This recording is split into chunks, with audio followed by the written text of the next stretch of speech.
Hello guys, let's start with another reading and writing question, and this is also real exam question, and if you want to solve the question then please pause the video for 2 minutes and then try to solve it.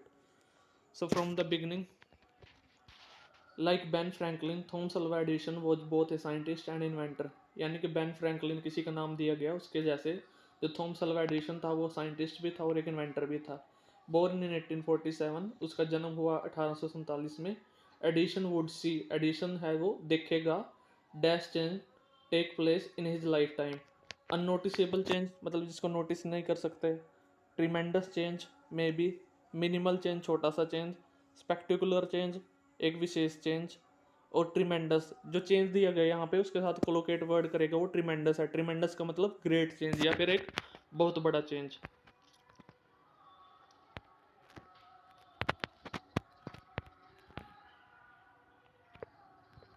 सो जो first है वो ये है हमारा जो Edison है वो दिखेगा बहुत बड़ा चेंज अपनी लाइफ के अंदर.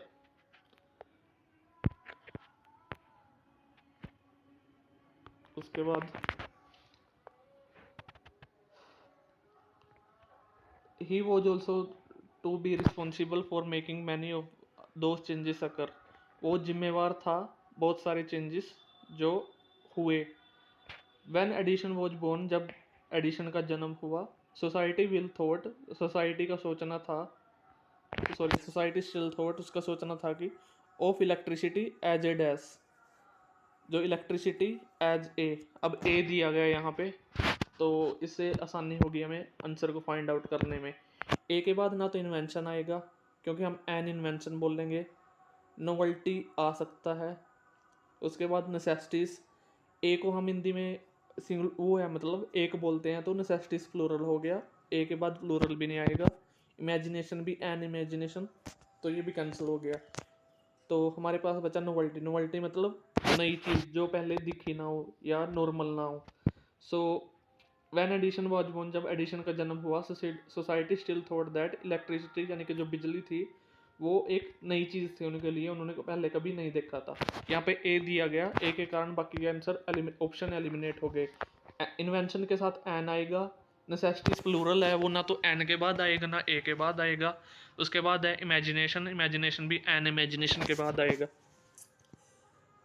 उसके बाद by the time he died, यहाँ पे थर्ड लाइन में यहाँ पे दिया गया जब उसकी डेथ हुई मतलब एडिशन की. Entire cities will lit by electricity, तब तक जो पूरी शहर था वो इलेक्ट्रिसिटी द्वारा मतलब इलेक्ट्रिसिटी पहुंच गई थी वहां तक.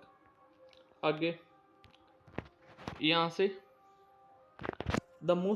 यहाँ से the most famous of his inventions was the incandescent light bulb. Incandescent मतलब जो बहुत ही चमकदार हो. उसने लाइट बल्ब की इन्वेंशन की थी. बिसाइड्स इसके अलावा द लाइट बल्ब मतलब लाइट बल्ब के अलावा Edison dash the phonograph and the kinetoscope. Small kinetoscope की डेफिनेशन दी गई है small box of viewing moving films. अब क्या कर सकता है एडिशन, जो दो डिवाइस के नाम दिए गए फोनोग्राफ को और काइनेटोस्कोप को. डोनेटेड, कोरिलेटेड, डेवलप और एक्सेलरेट. तो ये तो आप ऐसे ही समझ गए होंगे कि डेवलप ही करेगा जो साइंटिस्ट है किसी भी डिवाइस को. डोनेटेड मतलब दान करना. कोरिलेटेड मतलब मेल जोल करना. एक्सेलरेट आगे बढ़ाना. जो डिवाइस है उसको डेवलप किया एडिशन ने.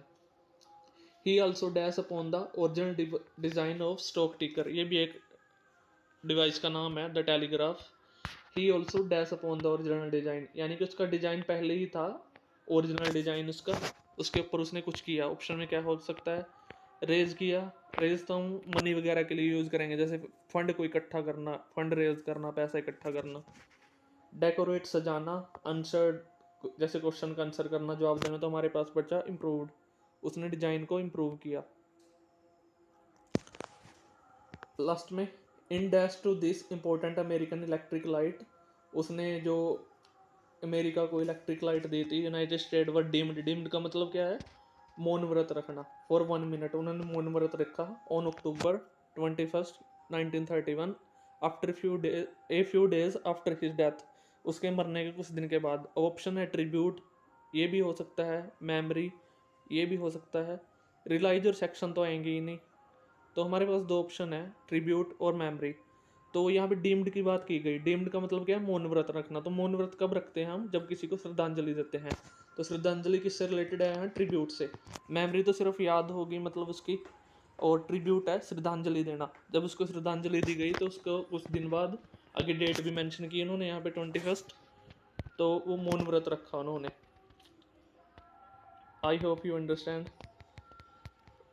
सो सबसे पहले कहा कि जब 1847 में एडिशन का जन्म हुआ तो वो एक ट्रिमेंडस चेंज, बहुत बड़ा चेंज देखेगा अपनी लाइफ के अंदर। आगे यहाँ पे ए दिया गया। ए के कारण ना तो इन्वेंशन आएगा, एन इन्वेंशन बोलते हैं हम, नेसेसिटीज प्लूरल हो गया, वो ना एन के बाद आएगा ना ए के बाद। जो इमेजिनेशन है वो बी एन के बाद ही आएगा, तो हमारे पास बचा नोवेल्टी। उसके बाद ये डिवाइस के नाम दी गई है phonograph and kinetoscope. So Edison dash the phono sorry हाँ, Edison dash the phonograph and kinetoscope. जो एडिशन है क्या करेगा? उनको डेवलप करेगा, क्योंकि एक साइंटिस्ट है वो डेवलप ही करता है किसी भी डिवाइस को। उसके बाद ही ऑल्सो, उसने डेवलप तो किया ही किया, उसके साथ साथ he also dash upon the original design, जिसका डिजाइन पहले ही था। आगे उसका नाम दिया स्टोक टिकर टेलीग्राफ, उसको इम्प्रूव किया उसने यहाँ से। लास्ट में उसको श्रद्धांजलि दी गई, ट्रिब्यूट यानी कि श्रद्धांजलि देना किसी को। आई होप यू अंडरस्टैंड एंड